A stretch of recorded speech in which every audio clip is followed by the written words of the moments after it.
नमस्कार दोस्तों, मैं हूं गोपाल मिश्रा। आज अच्छी खबर.com पर मैं आपके साथ भारत के प्रथम प्रधानमंत्री श्री जवाहरलाल नेहरू द्वारा 14 अगस्त 1947 की मध्य रात्रि को दिया गया प्रसिद्ध भाषण ट्रिस्ट विद डेस्टिनी हिंदी में शेयर कर रहा हूं। यह भाषण नेहरू जी ने इंडियाज कॉन्स्टिट्यूएंट असेंबली को संबोधित करते हुए दिया था।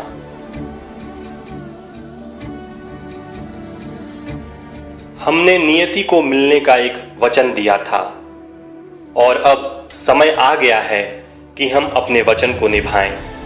पूरी तरह ना सही, लेकिन बहुत हद तक। आज रात 12 बजे जब सारी दुनिया सो रही होगी, भारत जीवन और स्वतंत्रता की नई सुबह के साथ उठेगा। एक ऐसा क्षण जो इतिहास में बहुत ही कम आता है, जब हम पुराने को छोड़ नए की तरफ जाते हैं, जब एक युग का अंत होता है और जब वर्षों से शोषित एक देश की आत्मा अपनी बात कह सकती है।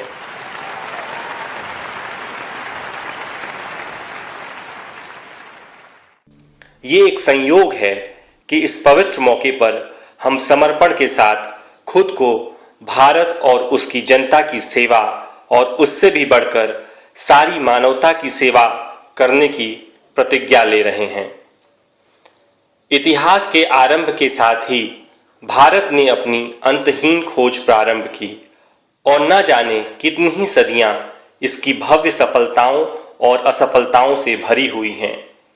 चाहे अच्छा वक्त हो या बुरा, भारत ने कभी इस खोज से अपनी दृष्टि नहीं हटाई और कभी भी अपने उन आदर्शों को नहीं भूला जिसने इसे शक्ति दी। आज हम दुर्भाग्य के एक युग का अंत कर रहे हैं और भारत पुनः खुद को खोज पा रहा है। आज हम जिस उपलब्धि का उत्सव मना रहे हैं वो महज एक कदम है नए अवसरों के खुलने का। इससे भी बड़ी विजय और उपलब्धियां हमारी प्रतीक्षा कर रही हैं। भविष्य की चुनौतियों को स्वीकार करें। भविष्य में हमें विश्राम करना या चैन से नहीं बैठना है, बल्कि निरंतर प्रयास करना है, ताकि हम जो वचन बार बार दोहराते रहे हैं और जिसे हम आज भी दोहराएंगे उसे पूरा कर सकें। भारत की सेवा का अर्थ है लाखों करोड़ों पीड़ित लोगों की सेवा करना।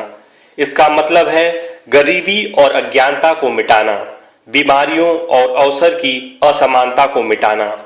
हमारी पीढ़ी के सबसे महान व्यक्ति की यही महत्वाकांक्षा रही है कि हर एक आंख से आंसू मिट जाएं।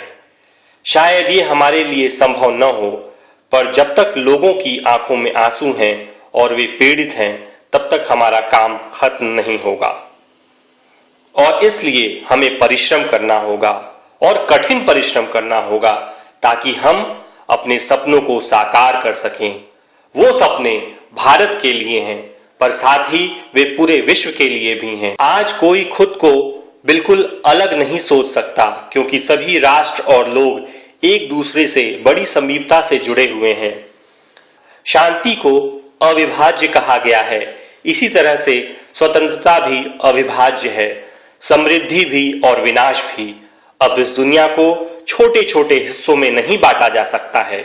हमें स्वतंत्र भारत का महान निर्माण करना है, जहां उसके सारे बच्चे रह सकें।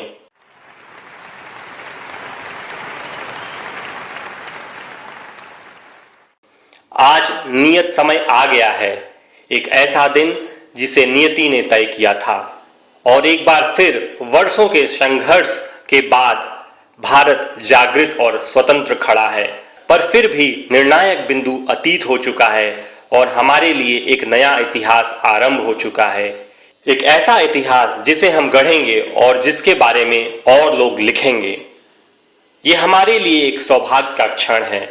एक नए तारे का उदय हुआ है। पूरब में स्वतंत्रता का सितारा, एक नई आशा का जन्म हुआ है। एक दूरदृष्टिता अस्तित्व में आई है।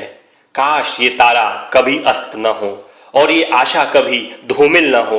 हम सदा इस स्वतंत्रता में आनंदित रहें। भविष्य हमें बुला रहा है। हमें किधर जाना चाहिए और हमारे क्या प्रयास होने चाहिए, जिससे हम आम आदमी, किसानों और कामगारों के लिए स्वतंत्रता और अवसर ला सकें। हम गरीबी, अज्ञानता और बीमारियों से लड़ सकें।